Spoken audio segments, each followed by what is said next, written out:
Now students, we are again coming back to our last discussion which we have started in our last class, that is field due to an electric dipole at the equatorial point.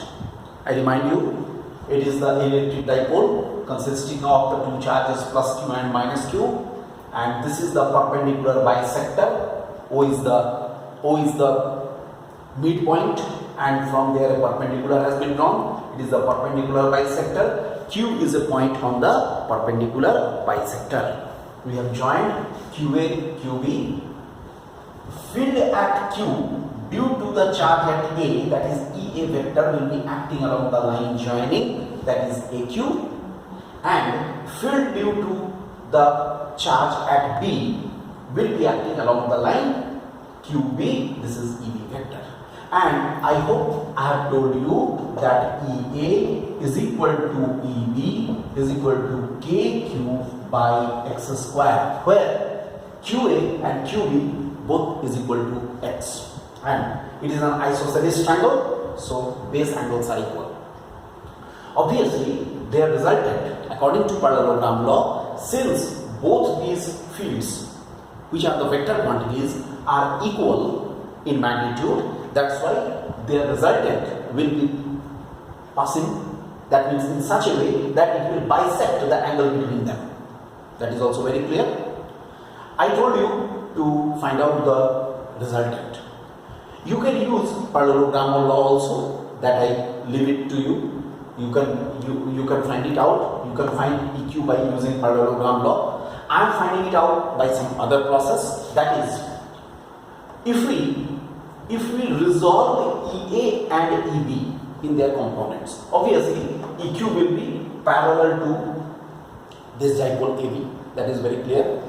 These angles will be equal, because here if it is theta, this angle will be theta. Here alternate angles theta. I hope geometry of the figure is clear.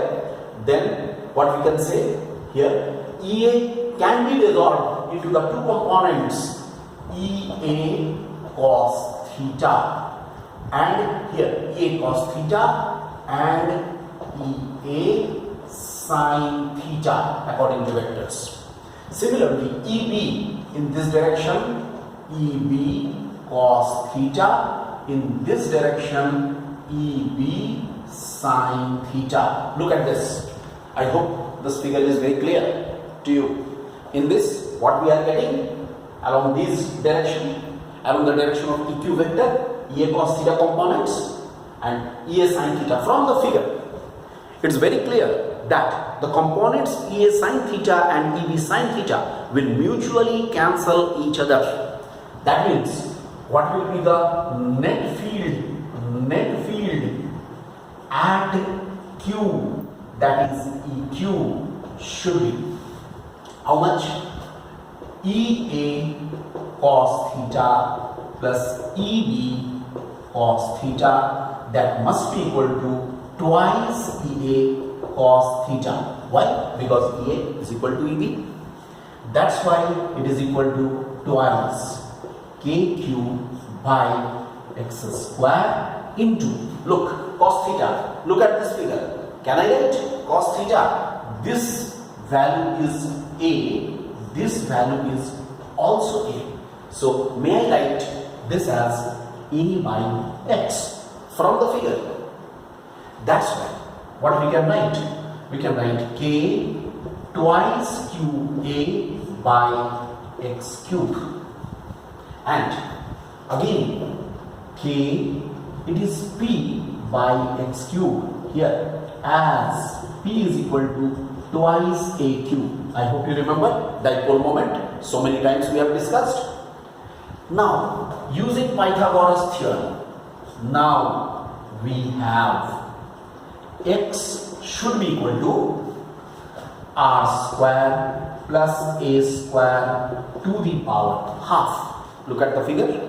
So, x cube must be r square plus a square to the power 3 by 2.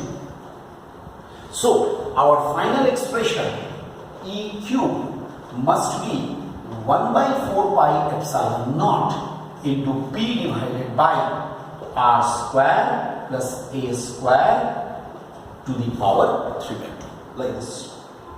1 by 4 pi epsilon naught, look at this, into P, that is the dipole moment, divided by R square plus A square to the power 3 by 2. Again, just like our previous case, if I consider the case of a molecular dipole, molecular dipole or very small dipole, in that case R will be much greater than A, hence exactly in the same way A square may be neglected as compared to R square. In this case, what will happen? A square should be neglected as compared to R square. Okay, that means how much we shall get? We shall get EQ should be equal to 1 by 4 pi epsilon naught P divided by R cube. I am writing it directly because I am writing it EQ dash 1 by 4 pi epsilon naught P divided by R cube. Molecular dipole. Again I repeat, if in a question it is given small dipole or molecular dipole, it is understood that R will be much greater than A. In that case, A can be neglected, A square may be neglected as compared to R square. So our expression will be like this. This is regarding the field at the equatorial position. You can very easily understand these are very important topics for examination point of view also. So this is. In the next lecture, we are going to discuss the torque experienced by a dipole placed in the uniform field.